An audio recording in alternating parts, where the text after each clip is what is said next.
Hey everybody, and welcome back to another episode of Turning Readers into Writers with me, Emma Desi.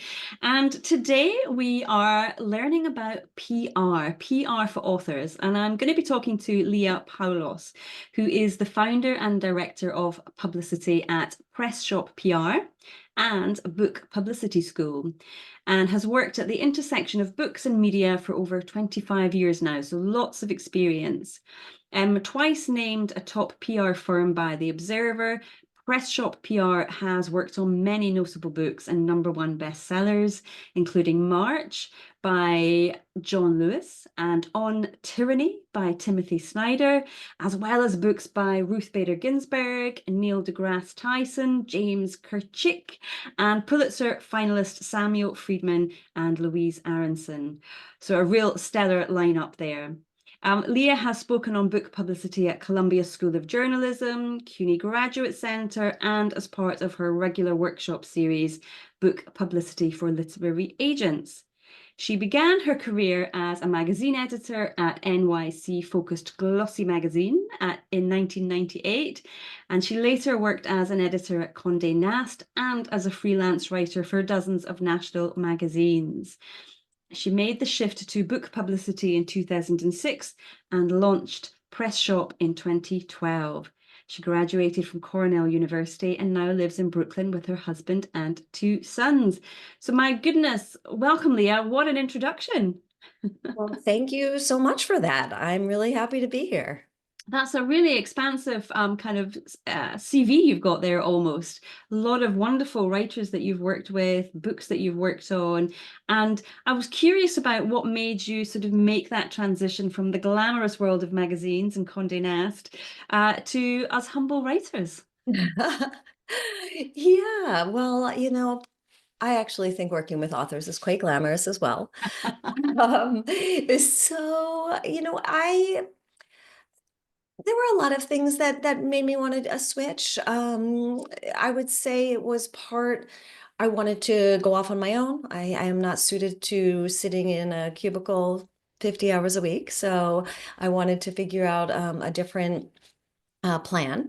And then also, I think I was looking once I left magazines, I went freelance as a freelance writer and editor, and that was fantastic. I learned a lot doing that as well, a lot of skills that I use in my publicity work now. Um, and then ultimately, that's a tough business. It's a tough business when you're working and trying to live in New York City, which is an expensive place to live. So I sort of made the switch to try and find something that was going to be a little bit more lucrative. Um, and that was the reason I moved into PR from journalism. But I just immediately loved it and realized that it is working on it's in a very similar space. It's creating stories. I love books. I love writing. So it is working with people with great ideas, great books, and figuring out how to get the attention that they want about how to spread the word organically through media. So it was a natural fit once I made the move. It really was. It was just sort of the other side of a puzzle piece. Yeah, yeah. It's funny, isn't it, that life works out that way? I certainly absolutely hear what you're saying about that desire to move out of the corporate life, to move out of kind of being an office space. And when you work for yourself, there's definitely a freedom that comes with that. And I just read in your bio there that you've got 2 sons as well. So there's a kind of freedom that comes there. And I think that's why a lot of writers, particularly indie writers, do kind of opt for this. It's that this desire to move out of that corporate space, to have a little bit more autonomy and enjoy what we're doing at the same time. So I can totally relate to that. Exactly. Yeah. No, that was exactly it. I wanted to have that flexibility and still do something I loved. But have a way to do it more on my own terms. Yeah. And I think too as well that idea of, you maybe started out with one idea of what you wanted to do, but it's wonderful that we live in a time now where we can evolve and we can have several phases of life, chapters in life, and follow our heart and what we're enjoying. And I think when we do follow what we love and what we enjoy, that shines through in the work that we do, and people respond to that because it brings out we bring our best selves when we're enjoying what we do. Yeah. Absolutely. So PR, public relations. I have a sort of vague understanding of what PR actually is, and I suspect a lot of people are like me. We've got a vague understanding of what that is. And I was saying to you before we hit record that, for me, it feels that sort of way of branding. It doesn't always feel tangible to me about what it actually is. So I thought that might be a good place to start for you just to share with us what is PR? Yeah, definitely. So, I mean, PR is really figuring out how to get to your target readers through other people's audiences. So that's one way to think of it, as opposed to advertising, where you are getting to other people's audiences by paying for an ad. Publicity is by getting them, interesting them organically in the material. So giving them a great story, something really interesting, showing that you can be a fantastic interview. So it's lining up those kinds of media, that kind of media attention to reach your target readers. And then, the line between publicity and marketing has blurred over the past years, without a doubt. It used to be a much more concrete. This is publicity. This is marketing. Marketing was not advertising, but still often has money involved. So maybe it's the publisher paying for you to go to a conference of librarians, or social media marketing for sure. Now, with the way everything has evolved, marketing and publicity are a little more connected. But in short, publicity, and as it's traditionally been known, it is lining up earned media, and then also events that are also earned. So you are going to speak at this bookstore because this bookstore thinks it's amazing to have you and wants to offer a great program for their customers. I really like what you said there about it really ultimately it kind of boils down to reaching your reader through other people's audiences.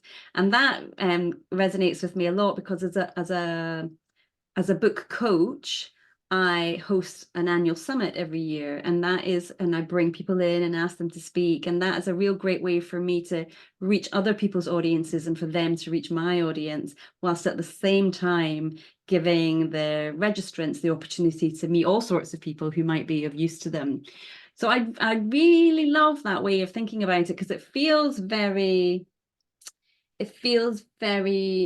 unbusinessy or unmarketing. It just feels nice. Yeah. Yeah. Well, I always think the work we do tends to feel nice. It is really about just sharing ideas with the right people. It's not about, manipulating anyone. It's not about packaging things in a way that feels really salesy or markety or just kind of gross or generic or AI-ish. It's about like, okay, what is this story? What does this author have to offer to people, and then just presenting it really well and presenting it to the right people. For the So right people. Yeah, I yeah. think those are really the two components that need to be in place. You need to figure out how to share what your book is about, what you offer, what insights, what the reader is going to get in a really compelling way, in a way that's really legible quickly, uh, Mhm. and then getting that over to the right people, the right person. Yeah. Yeah, it's one of the things that we certainly, and not certainly not all new writers think this, but we often say, writing the book is the easy part. It's finding the readers that is the hard part. So I can absolutely see where services like yours come in. So you mentioned there it's about finding the right media, um, so, or using the right media to find the right audience. So when you say media, what does that mean for you? Yeah. So It's changed over the years since media's very fast changing environment. So, I mean, traditionally, it's always been print, online, radio, um, TV, things like that. Now it also includes podcasts for sure, Substacks, other digital native programs like a YouTube show, things like that. So it's really about any format where people are getting information and what they're reading. So if they are logging on to a certain social media and like every day checking this person's feed for book recommendations or whatever it is, like we think of that person as well, being a target. Mhm. Um, so and that's again where the marketing, social media marketing and publicity starts to get a little blurred now. Yes, I can imagine. Yeah. And I'm just curious, certainly in the old days, they talked about blog tours. Is that something that's still a thing, or is that sort of dying a death now? Yeah. I think, I mean, I wouldn't say that nobody's doing it. I think a lot of people, have moved to Substack. I think blog tours have always worked better for really specific genre. But, it's become hard because there's just so much out there. We're in an environment where not only is there so many different options for media and so many ways that people are getting their information, but there's also so many books because anyone can self-publish. Anyone, hybrid publishers are out there. So, it's not that blog tours aren't still a thing. It's just, with anything in publicity, it has to make sense for your particular book. So if you have written a book where you feel like your potential readers are reading all of these types of book blogs, like, yeah, sure, then great. Mhm. But that's always the first thing you need to think about whenever you're thinking about what is the best way to go forward. Is that where your readers? Are you going to find your readers that way? Okay. The Okay. answer is yes, then like, great, explore that. If the answer is like, I don't think my readers even know what a blog is, then no, don't do that. Yes, that makes sense. I can see that would be a wise move. Yeah. Yeah. Um, so you mentioned earlier on the idea of, having a story that we would talk to, say, a podcast host about. I'm guessing you're not just talking about the novel or the book itself, but incorporating elements of the writer themselves. Have I understood that right? Absolutely. Yeah. I think when people are trying to figure out how to pitch and position their fiction, it's really important that you are, unless you're a famous novelist that, everyone's just going to be like, oh, like Mary Smith wrote another book, let me buy it. But if you're not like that, um, you do really want to think about how to make a story of it that is going to be interesting to people who haven't read the book. So that's one challenge with doing media outreach for fiction, is that you need to convince, an interviewer, for example, that they're going to be able to conduct a really interesting interview with you that's going to be compelling to people who have never read your book. Mhm. So the material shouldn't be all plot driven, basically, because that's not going to be interesting to have you on a show and just be like, oh, and then what did, Lucy do to Bob, because you have to figure out like, what are the themes? What are the things that are going to draw people in? What is anybody going to find interesting about this, even if they haven't read the book, even if maybe they're not going to read the book, but just you want to still have an interesting conversation. So when you're putting together your materials for fiction, absolutely make sure to, if it makes sense for an element of your life to be in there, great. If it's you really explore themes of, something about family or people in the face of environmental catastrophe, or whatever the idea of behind the book, make sure to really lean on that. That's what you should be putting forward, much more than the intricacies of the plot. I think that's gold. I think that's a little bit of gold that you've just given us there to understand that. Um, And certainly with the clients, the coaching clients that I work with, it is one of the questions I ask them about their book is, what is it you're trying to say about the world with the story? And also, why are you the person to tell the story? And I can see now, absolutely, not just in terms of writing the book, but actually telling people about the book, this can prove really useful, a useful thing to nail down. So if we've got people listening going, oh my goodness, I have no idea what that might Uh-huh. be. Is that something that you are able to help them kind of tease out and kind of talk to them about and help them devise that narrative Mhm. to talk about? Yeah. Yeah, definitely. I mean, we do a lot of work on that messaging piece and writing a pitch and figuring out how to position your book in our workshops at Book Publicity School. So we do when we take on a book as a full PR publicity campaign, that's at Press Shop, and that we're doing it. We're doing all the work. But at Book Publicity School, we explain how you can do it for yourself. So how to take this book that you have been working on for however many years or decades, what is maybe 80,000 words or whatever it is, and then okay, how are you going to condense that into 250 words that's going to make someone want to read it. So we do a lot of work with that. We have a course that's just a one-off course that's totally drilled down on that topic called Pitch Perfect. And then in our 6-week workshop, we do a lot of focus on it as well as our 6-month workshop. It's a really key part of publicity, and no matter what, getting that material in its best possible shape, because that material, those pitches need to do a lot of work. You're not sending your book out willy-nilly, and nobody has time to read it unless you first get them interested. So we yeah, heavy focus in our workshops on tips and tricks and how to think of how to conceive of a pitch and getting people interested. Hmm. Well, I know that that's definitely worked on me as a consumer. I can think of several podcasts or radio stations that I've listened to where an author's come in and talked about their life and what's been going on in their life and then how that relates to the book. And it's somebody I've never heard of, but certainly by the end of the thing, I'm on Amazon. I'm Mhm. ordering the book. But Yeah, definitely, absolutely. certainly as a consumer, I could say, yeah, I've noticed that works. Yeah. Yeah, definitely. I mean, people need stories. They need and they want to understand who people are. And even if it's a novel, they kind of want to get a sense of the person behind it.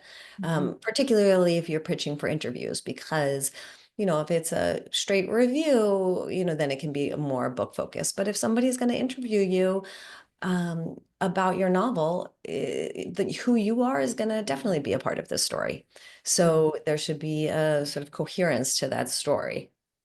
So that kind of maybe leads into another question I had, which was around, I know you work with fiction and nonfiction, and I wondered, is it a different approach for the two genres, or is it very similar? Is fiction harder to kind of promote than nonfiction? I'd love to kind of get your thoughts on that. Yeah. So we at Book Publicity School, we really work with both fiction and nonfiction. Um, Press Shop for our full campaigns, we focus more on nonfiction. We will do fiction as well, but we just always really want to make sure that it's going to be a really compelling story that we're going to be able to run with in a way that makes sense to do a full campaign. Mhm. But at Book Publicity School, all of our workshops are really tailored so that it works for fiction and nonfiction. Obviously, the targets are going to be different. And then there are some elements of the pitch that need to be different. I mean, one thing, and we kind of touched on this already just now, um, is that with fiction, because nonfiction is a little easier to talk about, like you can more easily have a conversation with anybody about a topic, whereas it's harder to just like strike up a conversation about your plot in the elevator, like, so you have to figure out how to do it. So one thing we always tell fiction writers is to make sure to include a Q&A with themselves as part of their press materials. And that Q&A can be, yes, about the book and the themes or the location or what drew you to write the book or something about the craft. But it's almost like a little piece of nonfiction that you're giving them alongside, a little piece of nonfiction about your fiction, that they can draw on to cover your book. So, you need to think about things like that, and then what who can you pitch based on that? So maybe if you say you're a writing instructor and you can talk about craft of writing and how, what you were doing stylistically with this book, like then maybe you put in a couple questions about that in your Q&A, and then you can pitch yourself or you can reach out to people who do craft of writing podcasts or Substacks. Um, Same goes for, say, your novel is set in, the Civil War era, in the South, then maybe there's local venues that you can go that are going to be interested in it thematically or, based on that location piece. Well, it broadens up sort of opens up the whole. It just already just chatting to you now, it's making me see that there's so many ways that you can approach this, and it's a little bit of thinking out of the box. I think as writers, we tend to get very focused just on what's on the book and what's on the page, and sometimes we need a little bit of help to kind of look up from the page and see the world and where else we might be able to engage people with the story, our own story, but then also the book story as well. So Yeah, definitely. So we do a lot of talking about that and in our workshops too, like what are different categories? What are different ways that people can get interested in your book? And then what kind of media outlets might speak to those people, or what kind of reviewers or bloggers or whoever it is. mhm. So teasing out that kind of, those kinds of out of the box, audiences and people that are going to be interested. Yeah. Oh, it feels quite excited. Quite excited now. Just a sort of slight side note, but you work with fiction, non-fiction. Does that include memoir? And I wonder just about poetry as well. So yes, at Book Publicity School, we do all of that. We work with genre fiction, poetry, essays, memoir. Sometimes we work with people that are still in the process of writing their books. Sometimes we work with people that are post-publication. So we really created all of our workshops to be useful to people at any stage. And we always keep our classes really pretty small so that we can tailor it. So if we have like three novelists and one poet, I can stop in the middle and be like, hey, this is going to be great for you, poet, but writer, you pay attention and do this. Okay. So Oh, we great. do work with all of those different um, types, all of those different genres and formats, but also in a way that we keep it really focused on what makes sense for each person. One issue that we always hear from authors coming to our workshops is like, well, sometimes it's like, I don't know what to do. I need more ideas. Other times it's like, there's so much information out there. I don't even know what to pay attention to and what to ignore. So that, those are two sides of a similar problem, or they both lead to the same problem of what should I do? But sometimes it's like, I have no idea. And sometimes it's like, I have so many ideas, I can't do all of them. What actually makes sense for my book? Yeah, yeah, I like that. I love that you're able to incorporate all of the different types of writers out there, because I know from my audience that people that are writing fiction, but they're also writing poetry, or they're writing a memoir and they're also doing a children's book. It's a real kind of mix of people out there. It's really playing with creativity and enjoying the sort of the work that they do. Yeah. A question I had about sort of PR more generally. I mean, obviously, everything that we do, ultimately, we're looking for book sales. We want to find more readers. We want people to purchase the book, and that big kind of star in the sky that eventually we give up our day jobs and we're writing full time and living the dream. But I wonder if there are any other reasons that a writer may want to hire a PR company and work with somebody like yourself that's not just about the sales. Yeah. So that's a great question. And yes, definitely. When people come to us at Press Shop, we they come with a lot of different goals. I mean, sales both at Book Publicity School and at Press Shop are obviously a part of it. I don't think we've ever had an author that's like, I don't care if nobody buys my book. That never happens. So book sales are always a part of it, but usually it's really just a part, particularly at Press Shop. And honestly, if somebody comes to us for a full campaign at Press Shop and the only thing they're interested in is sales, we might not even be a good fit because publicity can really help with sales without a doubt, but it's not adequate to, you also need marketing, you need maybe advertising from the publisher, you need good distribution from the publisher. There's a lot of other pieces, and publicity typically is not able to just single-handedly make tons and tons of sales on a large scale. So, if authors do come to Press Shop, we tend to work with authors where sales, yes, are something that they're interested in, but also usually they want to, raise their reputation, maybe in their field. Maybe it's they want to like lay the groundwork for their career as a writer. Maybe they want to get an agent for their next book or for this book. Maybe they want, if they have an agent, maybe they want their agent to be able to sell their next book to a bigger publisher or to get a bigger advance. Sometimes people do speaking Mm, as part of their work. Maybe they're paid for it. So, raising their profile so that they get more paid speaking engagements. Um, mm, Sometimes people are like, I'm up for tenure and I feel like this will kind of help the cause. Um, and then other times it's also just like, hey, this is my baby. I worked on this for years and years, and I want to talk about it and find people that are interested and have meaningful conversations about my book. So it's usually a combo of, all of those, some of those, in addition to book sales. yeah. I love that because, well, maybe I should only speak for myself that I'm often thinking about how can I get more sales, but I do really appreciate the fact that there are so many other reasons that people would want to increase their public persona and, and especially the idea, well, I've worked hard on this. I just want to talk about it. I just want people to enjoy it. And I want to go to my local bookstore and do an event there and that would be Right. fun.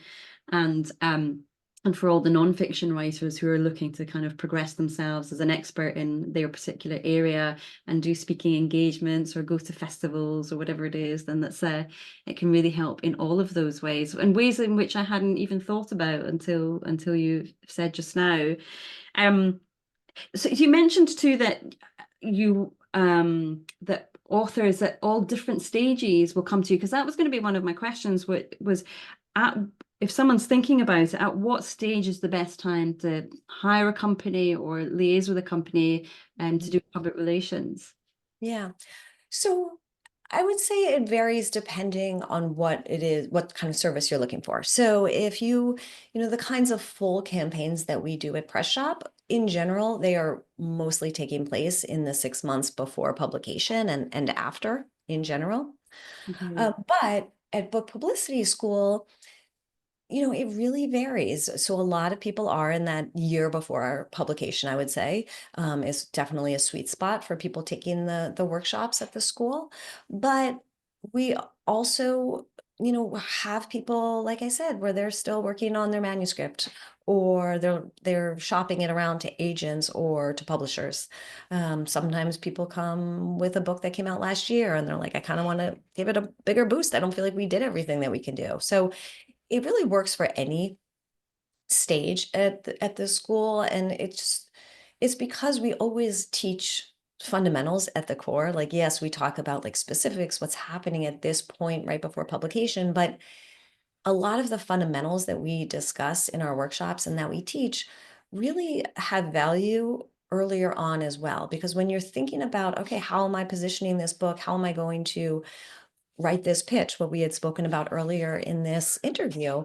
How do I make my book as compelling and timely and get people's attention in 3 seconds? How do I do that when it comes to pitching media? It's all very similar concepts to, okay, what is your query letter going to be to your agent? Or what is your book proposal going to be like? Or even for people who are still in the process of writing, it can be really helpful to get all of this information, because then it can kind of focus you like, okay, like this is how it's going to meet the world. And these are the considerations I'm going to have to keep in mind when it's ready to meet the world. So that can be really helpful in shaping a book, Hmm. because to think about, okay, well, this is not just writing a book for myself, I'm writing for readers. And so thinking about that early on, I've heard from many authors, is really helpful and informs them in their positioning, and also just to get going, especially if you, and this is required really of all authors now, is to be an active part of the promotion and getting the word out about their book. And understanding that process early in the game is really helpful, because sort of like now we're like, oh, and this is a great idea. And once those seeds are planted in your head, you can work on them and have them there for the, maybe 2 or 3 years that you're still working on your book. You'll start noticing things and, oh, that's a good idea. Let me make that a note of that person. I should reach out because that might be interesting in that way. Um, so that's I think the benefit that people get from taking it early. Um, Yeah, yeah. I think sort of golden nugget number two is the reminder to writers that they're writing for the reader, not just for themselves. And yeah. I think that's hard for us at the beginning because often our first two, maybe even three books, they're semi-autobiographical, either for our own lives or somebody that we love, and that's what sparked this idea, and we feel very close to it. And so sometimes we can feel like we're writing it for ourselves, but actually that reminder that whilst it might be our baby as we're writing it, it becomes a product, which I'm sure people hate me using that term, but it does at the end of the day in order for it to, in order for people to buy it and not in order for people to buy it, but actually in order for people to be able to sell it, whether that be the bookseller or whether that be the publisher or your agent, it's got to have that. And so I think that's a really valuable question or seed that you've given for people to think about as they're writing the book. Yeah. Mhm. Yeah, definitely. Um, what else was I going to ask? So I was going to ask you about social media, but I think you've sort of answered that in that, well, let me ask you anyway. I was going to ask you about TikTok, the TikToky, that, a lot of my audience are people who really don't want to go down the social media, um, and the whole idea of marketing their book actually kind of scares them, and the thought that they might have to go and dance on camera really, really terrifies them and will put them off sometimes actually finishing the book. So is it, in this modern age that we're in, do we have to be on social media? Do we have to do the dancing and the songs? Or can we sort of step away from that if we don't feel it's us? Yeah. So you do not need to dance. I would like to underscore that. No dancing required. If you like to dance, great. But yeah, I mean, I think with social media, it really varies from person to person. We have worked with tons and tons of authors successfully that are in exactly that spot. They're like, I hate it. I don't want to do it. No, thank you. And, that's that. There's nothing that good that comes out of social media. If that is how you're going into it, if you don't enjoy it, nothing good comes out of it. It can be a huge time suck, a huge energy suck. And if you're not inclined to do it and you don't on some level enjoy it, Mm, there's really no point. So, um, you know, there are some things to keep in mind, and that is, in general, you always want, for authors now, always need to think about their platform. So the platform means like, where are all the different groups that you can plug into? How are people gonna know who you are? How are they gonna find that information? So it's your website. It can also be social media, but it can also be like a listserv that you're on. It can be, a lot of different things. Maybe you're on a speaking circuit. That's also part of your platform. So if social media is not part of your platform, then okay, you're going to focus more on all of these other ways of presenting yourself to the world. mhm, If there is a social media platform where your readers are on that platform, and you don't want to get too involved, you can also think about maybe you make a small account, a placeholder account, you have your website linked there. Maybe you, have a little bit about your book so that if your authors or your readers, I mean, are finding information. So say all of your readers are on a particular platform and then they go look for you, because if you're somebody who lives on a platform and then you find something of interest, you go look on that platform for it. So, if there is a platform that fits that bill, you might want to start a profile that at least makes people be able to find you and then leads you to them to your website. Mhm. And then, maybe like announce your book and, do a little bit just so it's not an empty page. But, you know, definitely, I do not recommend people coming up with a really robust social media campaign if they've never logged on, and when they did, they went like running for the hills. Like it's not going to work. Yeah, you've got to enjoy it, haven't you? And I think that's where longevity comes in. If it's something that you're enjoying doing, you're more likely to turn up. You'll do it for longer. People will engage with you more, and you won't burn out so much if you're doing things you don't want to do. Then you're in risk of Exactly. that kind of burning out. I mean, I And will say, so there'll be a lot of relieved people to know they don't. It's yeah. not a requisite. Yeah. And I will say though that if they do have some social media platforms, like maybe they, got on Facebook 15 years ago and they still have like a couple hundred people, they don't really go on there too much. Like that's still part of your platform. It doesn't need to be a huge part of your marketing efforts for your book, but like there's still a couple hundred people that know you. So Mm. make sure to, say a couple things about your book in the lead up to publication. Same with LinkedIn. Maybe in LinkedIn, you are connected with certain people in your, some other professional space that you're in, or in your writing space. Like that's also part of your platform. Every part of your platform, you should make it work for you, but that doesn't mean, I think that that's the way to think about social media for people who aren't big on social media, rather than, oh, you need to like put all of your energy in creating this viral campaign. And that's just an impossibility for most people. I mean, necessarily, everybody can't go viral, you know? Yeah, yeah, absolutely, absolutely. So for those of our listeners who are quaking at the thought of doing an interview like this or being on a podcast or something, I wonder if there's just any little bits of advice or something you could offer them just to help kind of ruffle out those nerves that they've got, and it would give them just a starting point to kind of, if they wanted to approach, say, a podcast by themselves. Yeah. I mean, I think so. If they're nervous, I mean, I guess there's two spots there to be nervous. One is in the outreach, like actually writing that note. And then there's, if you do get past that one and the person's like, sure, come on, then there's, okay, well, what am I going to say? I'm nervous. So let's chat about each one. So the first is, getting over that hump of like, is this weird to write to somebody? I feel uncomfortable. I hate self-promoting.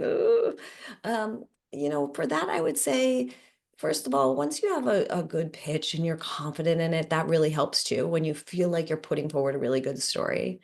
And then I think that, you also, and this is one of the things we always talk about in all of our workshops when we're talking about how to pitch, is that it should be very kind of value forward, story forward. So you're offering something to the person you're reaching out to. Don't think of it as like you're asking a favor, saying like, your audience is going to be really interested in this topic. Look at all these fascinating things I can talk about with you. Mhm. So thinking like a journalist, thinking like a podcast producer, thinking like an event coordinator, whoever you're reaching out to, think like them. Like, what do they need? They need a great interview. They need to talk to really interesting people, so that their listeners have good things to keep on subscribing and downloading their podcasts. So, think about what you're offering, and think of it more like that. I think that's one way to get over that nervousness about reaching out to somebody. Also, people get a million emails. It's always easier. I mean, I think that goes with public speaking as well. You always feel like, oh my God, I'm putting myself out there. This feels so uncomfortable. And to everybody else, they're like, whatever. They're like half eating their lunch while they're like half listening to you, like you're the one that feels it most intently. So, just, they're not going to think think too much and certainly not badly of an email like that. And then once they receive it and they're like, yes, I would love to have you on, the advice I'd give is practicing. You just have to practice before any interview. Um, and before, if you've had practice with maybe talking about some other, maybe you do public speaking for some other element of your life, or maybe you've done some interviews on a different book, you still want to practice about this book, because for every interview, I mean, every book, there's certain ways of phrasing things. There's things that are going to land and things that aren't. And you need to sort of practice, talk to different people, and see what lights people's eyes up. When you're talking about your book and you share this little anecdote, maybe people are like, oh, that's so interesting. Like, I'd love to hear, tell me more, start asking follow-up questions. And then maybe you tell them, oh, some origin story about your book, and they're kind of like, oh, huh, interesting. I'm like, yeah, it's time to go or whatever. Like it doesn't really interest them. Like, make a note of that, because you don't know. It might, an origin story might feel really compelling to you because you lived it, and it's perfectly fine to take that feedback. Oh, you know what? That actually doesn't track so much with other people. This is a better way in. People really respond when I tell them this. Okay, then tell them that. Go with that story. And that, as you're talking about it with more people and sort of practicing, maybe you're doing mock interviews or just talking about it in general when you're like, meet somebody in the street, pay attention to what works. And then also you should practice in front of a camera. That if you press record, do a little mock interview with yourself, or have somebody do it and actually then watch it, which I know is horrible. Everybody hates doing it. I hate doing it too. But you do find when you go back and look, you notice like, oh, like you're kind of like doing like this, or like fiddling with your hair and things that you didn't even realize. And you'll see it really quickly when you record. So that's also a good tip. Oh, some really great tips there.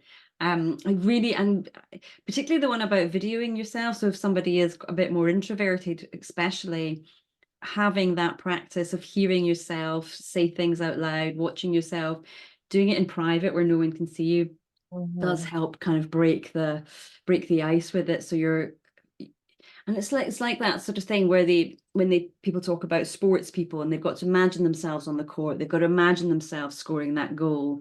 And then when they get on the court, it's not so scary because they've envisioned it in their mind. So that feels like a similar thing. If you're kind of having this imaginary conversation with yourself, and then recording it and watching it, when you come to do it, it won't be quite so scary because you've already been there, you've done it, it feels familiar. So I absolutely love those tips you've given. I'm just conscious of time, and I know you've got a hard stop at the top of the hour, but I didn't want us to not, and you've sort of alluded to them, but I would love for you to tell us about the services that you offer, for anybody who might be interested and think, yeah, I want to take this further. This could be really useful to me. Yeah, thank you. So we have a bunch, we have three tiers basically at Book Publicity School.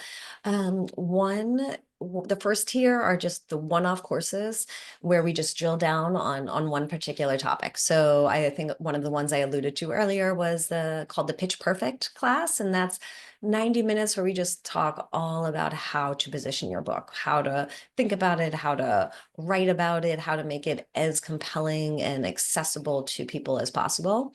And then we have three other crash courses. One is called Research and Rolodex, and that's, all right, how do I find these podcasts? How do I find the right reviewers? How do I figure out who's who, especially in this environment that's changed? The media environment has changed so much. Mhm. So how do I find people that are more inclined to be interested in my particular book? So getting out of oh, I'll send it to the book editor of this paper. That's fine. That's good. But the book editor is, like, without a doubt, getting thousands of book pitches. So you want to drill down to find people that are more specifically prone to being interested in your book. Um, so that's another crash course. We do one all about platform. We just spoke about that, website, social media, everything else. Um, and then we do one that's for post publication. So after your book comes out, then it's out in the world, and a lot of people, so much of the attention and from your publisher happens in the lead up to publication, but there's still a lot of stuff to do, especially in this new media environment now after publication. So those Mhm. are 4 crash courses, and they're all like 90 minutes, one-off classes. They're 225. And then our next tier up is our 6-week workshop, which is called the Intensive. And that's really fun. That's what we started Book Publicity School with. People get a lot out of it. It's really giving authors like, all right, here's everything you need to know about promoting your book. So we talk about all the things that we talk about in those 4 crash courses I just mentioned, but also about working with your publisher, how to do that, how to get the most out of your publisher, um, how to get blurbs, how to write op-eds and essays to help promote your book, how to think about excerpts, events, festivals, all of that stuff. So that's our book publicity intensive. It's a 6-week class. It's really, really fun. We keep it really small, like I said, so that we can give personal info. I can And give so shout that's outs in one the middle. live, Leah, is that So one yeah, live? so all of them are live, but they are also all tailored so that if you can't make them live, it's perfectly fine. We've had people take them from Hong Kong and they did not wake up at 3 in the morning to listen to me talk about book publicity. So we share the recording, we share the slide deck, and then also for the 6 week, we have a private Facebook group where we can answer questions throughout the week. So that works totally fine if you can't make the actual classes. We share resources and we also give feedback. So in the 6 week, if we like when we do the workshop about writing your pitch materials, people can then actually put their pitch materials that they're writing and they're working on, and we can give feedback and be like, I feel like you kind of like once you get to this third sentence, it really starts to sing. I would start with that, whatever the feedback is. Mhm. So that's our 6 week. We do it 4 times a year. Our winter session starts this week, actually in January. Our spring session will start in April, and we do it once a quarter. And then we also work on a 6-month with people on a longer term basis where we're working with them for 6 months. Usually they have taken this 6 weeks. It includes all of our other workshops, but then also a lot of sort of one-on-one coaching, mentoring from me, from my team at Press Shop, a lot of other resources, office hours, whole bunch of stuff. So those are our 3 programs. There's sort of one for people who just want to dip their toes in, want really targeted help, and they just want to do a one-off course. The 6 week is sort of a little more in the middle. They want to get a broader understanding of all the things that they can do and how they can support it, and just somebody to demystify the entire process, because that is one thing that we hear over and over again from authors is it's just like, I don't exactly know what is going on. My publisher is doing this, like I haven't heard from them, like what's happening. And the publishing world is pretty opaque, the media world is pretty opaque. They both are evolving so incredibly quickly. Mhm. So the 6-week intensive and really all of the classes are really help people understand what in the world is going on and how they can help navigate it. It's really hard to effectively navigate a world when you don't understand it. For um, sure, for sure. And that sounds like in kind of almost everything I've learned over the last few years is it's really good to get an understanding of how it works so you know what you like, what you don't, what's effective, what's not, before you entirely outsource something. So totally. doing that 6 weeks sounds like a really good um, training in how to do all of these things and understand them and how they work and get hands on with it. And then later down the line, it sounds like there's that option then to outsource it. Yeah. But you've still got the knowledge base that you need for it. Yeah. Yeah. And if you do end up wanting to outsource some of it, you're just a much better informed consumer. Hmm, hmm. You know what you're looking for and what you don't need. Um, Yeah, and a better understanding of your audience by then as well, and totally. who would be the Absolutely. target. There's so Yeah. much to this. I can sense that I've sort of only skimmed the surface of it, but I also feel that we've learned a lot from you, Leah. So thank you very much. Where is the best place for people to find out more about your press shop? Yeah. So both of our websites are the best place to find info about us. We have social media, they're all linked on our websites. Our press shop, all of our work at press shop lives at pressshoppr.com. So there's three S's and two P's in a row. I always have to say that because otherwise people are like, what? There's nothing here. So pressshoppr.com. And then Book Publicity School is a little easier. It's just bookpublicityschool.com. Lovely. That's fabulous. Well, Leah, thank you so much. That's been a whirlwind and I've really, Yeah, really appreciated it. Thank you. excellent. Thank you so much for having me. It's been really fun.